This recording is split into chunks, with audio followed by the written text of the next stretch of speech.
ವಾಲ್ಮೀಕಿ ನಿಗಮ ಹಗರಣ. ಇವತ್ತು ಸಿಎಂ ಮೇಲೆ ಬಿಜೆಪಿ ನಾಯಕರು ದೊಡ್ಡ ದೊಡ್ಡ ಬಾಣಗಳನ್ನೇ ಬಿಟ್ಟಿದ್ರು. ಈ ಬಾಣಗಳಿಗೆ ಉತ್ತರ ಕೊಟ್ಟ ಸಿಎಂ ಸಿದ್ದರಾಮಯ್ಯ ಬಿಜೆಪಿ ಮೇಲೆ ತಿರುಗು ಬಾಣ ಬಿಡೋ ಪ್ರಯತ್ನ ಪಟ್ರು.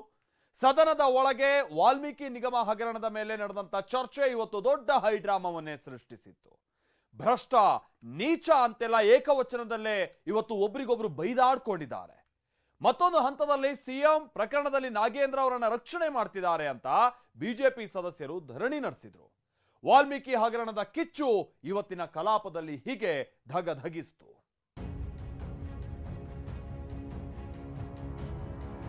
ಚಂದ್ರಶೇಖರ್ ದಲಿತ ಸಾಯುವಂತ ಪರಿಸ್ಥಿತಿ ಬರ್ತಿದ್ದಿಲ್ಲ, ಈ ಹಗರಣ ಹೊರಗೆ ಬರ್ತಿದ್ದಿಲ್ಲ. ಪರಿಶಿಷ್ಟ ಜಾತಿ ಪರಿಶಿಷ್ಟ ಪಂಗಡ.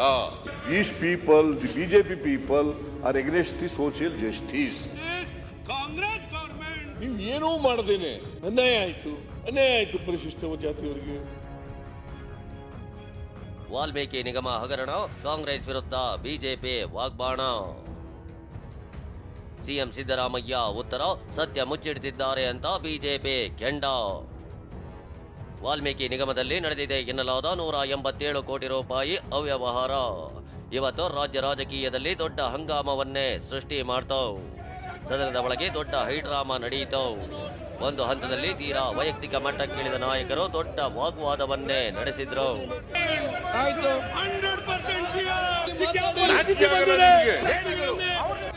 ಈ ಗದ್ದಲ, ಈ ಅಸಲಿ ಯುದ್ಧ ಶುರುವಾಗಿದ್ದೇ ದಲಿತ ಎಂಬ ಪದದಿಂದ. ಇವತ್ತು ವಾಲ್ಮೀಕಿ ನಿಗಮ ಹಗರಣದ ಮೇಲೆ ಚರ್ಚೆ ಮುಂದುವರೆಸಿ ವಿಪಕ್ಷ ಉಪನಾಯಕ ಅರವಿಂದ್ ಬೆಲ್ಲರ್, ದಲಿತ ಚಂದ್ರಶೇಖರ್ ಸಾಯುವಂತ ಪರಿಸ್ಥಿತಿ ಬರ್ತಾ ಇರಲಿಲ್ಲ ಅಂದ್ರು. ಈ ವೇಳೆ ದಲಿತ ಎನ್ನಬೇಡಿ ಅಂತ ಸಿಎಂ ಎದ್ದು ನಿಂತ್ರು. ಈ ವೇಳೆ ನೀವೇ ಅಹಿಂದ ಅಂತ ಶುರು ಮಾಡಿದ್ದು ಅಂತ ಬಿಜೆಪಿ ಸದಸ್ಯರು ಮುಗಿಬಿದ್ರು. ಚಂದ್ರಶೇಖರ್ ದಲಿತ ಸಾಯುವಂತ ಪರಿಸ್ಥಿತಿ ಬರ್ತಿದ್ದಿಲ್ಲ, ಈ ಹಗರಣ ಹೊರಗೆ ಬರ್ತಿದ್ದಿಲ್ಲ. ಇವತ್ತು ಎಲ್ಲದರಲ್ಲಿ ಪ್ರಾಬ್ಲಮ್ ಅಂತ ಆಯ್ತು. ಪರಿಶಿಷ್ಟ ವರ್ಗ, ಪರಿಶಿಷ್ಟ ಜಾತಿ ಪರಿಶಿಷ್ಟ ಪಂಗಡ ಅಂತ ಸಂವಿಧಾನದಲ್ಲಿರೋದು. ಅದರಿಂದ ನೀವು ದಲಿತ ಹೇಳಿದ್ರು ಕೂಡ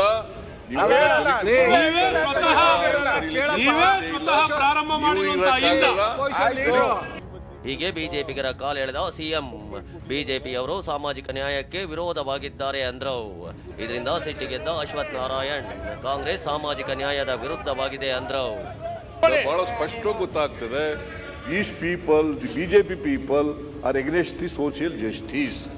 Against the social justice, Congress government ಸನ್ಮಾನ್ಯ ಸಿದ್ದರಾಮಯ್ಯನವರು 100% ಸಿಎಂ ಎಂದ ಅಶ್ವಥ್ಗೆ ಭ್ರಷ್ಟಾಚಾರದ ಪಿತಾಮಹ ಎಂದ ಸಿದ್ದು.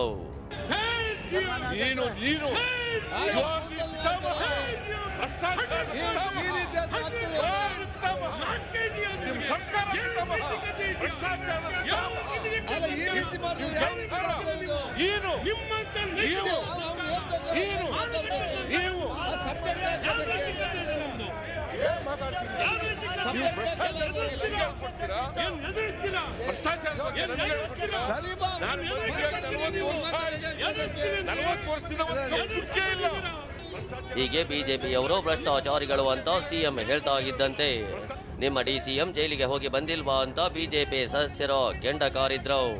ಈ ಭ್ರಷ್ಟಾಚಾರದ ಕಾಳಗ 20 ನಿಮಿಷಕ್ಕೂ ಹೆಚ್ಚು ಕಾಲ ನಡೆಯಿತು. ಏನಾಗಿದೆ ಪರಿಸ್ಥಿತಿ? ಸಿಬಿಐ ಕೋರ್ಟ್ ಅಲ್ಲಿ, ಸುಪ್ರೀಂ ಕೋರ್ಟ್ ಅಲ್ಲಿ ಏನಾಗಿದೆ? ಅವರು ಭ್ರಷ್ಟಾಚಾರದಲ್ಲಿ ಒಳಗೋಗಿ ಬಂದಿರೋದು, ನಾವಲ್ಲ. ನಿಮ್ಮ ಉಪಮುಖ್ಯಮಂತ್ರಿಯು ಭ್ರಷ್ಟಾಚಾರದಲ್ಲಿ ಹೋಗಿ ಬಂದಿರೋದು. ಸಾಮಾಜಿಕ ನ್ಯಾಯ ನಮ್ಮ ಬದ್ಧತೆ, ನಿಮ್ಮಿಂದ ಪಾಠ ಕಲಿಯಬೇಕಿಲ್ಲ ಎಂದ ಸಿಎಂ. ಭೋಜನ ವಿರಾಮದ ಬಳಿಕ ವಾಲ್ಮೀಕಿ ನಿಗಮ ಹಗರಣದ ಮೇಲಿನ ಚರ್ಚೆಗೆ ಉತ್ತರ ನೀಡಿದ ಸಿಎಂ ಸಿದ್ದರಾಮಯ್ಯ, ಕಾಂಗ್ರೆಸ್ ಸಾಮಾಜಿಕ ನ್ಯಾಯಕ್ಕೆ ಒತ್ತು ಕೊಡುತ್ತೆ, ದಲಿತರ ಕಲ್ಯಾಣಕ್ಕಾಗಿ ಶ್ರಮಿಸಿದೆ, ಬಿಜೆಪಿಯವರು ಏನೋ ಮಾಡದೆ ಅನ್ಯಾಯ ಅಂತಾರೆ ಅಂತ ತಿಳಿದ್ರು. ಸೊ ಇವೆಲ್ಲ ಆರ್ಥಿಕವಾಗಿ ಸಾಮಾಜಿಕವಾಗಿ ಶಕ್ತಿ ತುಂಬತಕ್ಕಂಥ ಕಾರ್ಯಕ್ರಮಗಳು.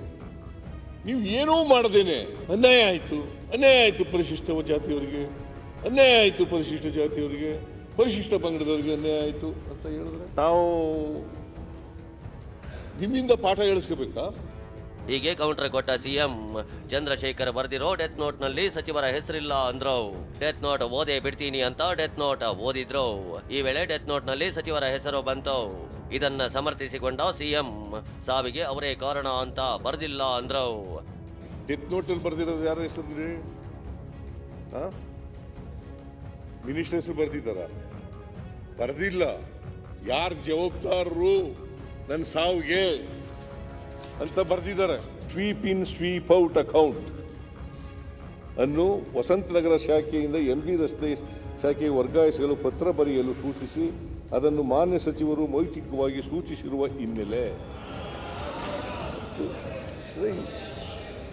ಅವರು ಅಪರಾಧಿ ಅಂತ ನನ್ನ ಸಾವು ಕಾರಣ ಅವರು ಅಂತ ಹೇಳಿಲ್ಲ. ಇದಾದ ಬಳಿಕ ಮೃತ ಚಂದ್ರಶೇಖರ್ ಪತ್ನಿ ದೂರಿನ ಪ್ರತಿಯನ್ನು ಓದಿದ ಸಿಎಂ ಸಚಿವರ ಹೆಸರನ್ನ ಬರೆದಿಲ್ಲ ಅಂದ್ರು. ಇದಕ್ಕೆ ಆಕ್ಷೇಪ ವ್ಯಕ್ತಪಡಿಸಿದ ಬಿಜೆಪಿ ಸದಸ್ಯರು ಡೆತ್ ನೋಟಿನ ಆಧಾರದಲ್ಲಿ ಎಫ್ಐಆರ್ ನಲ್ಲಿ ಯಾಕೆ ಮಂತ್ರಿಗಳ ಹೆಸರು ಹಾಕಿಲ್ಲ ಅಂತ ಮುಗಿಬಿದ್ರು.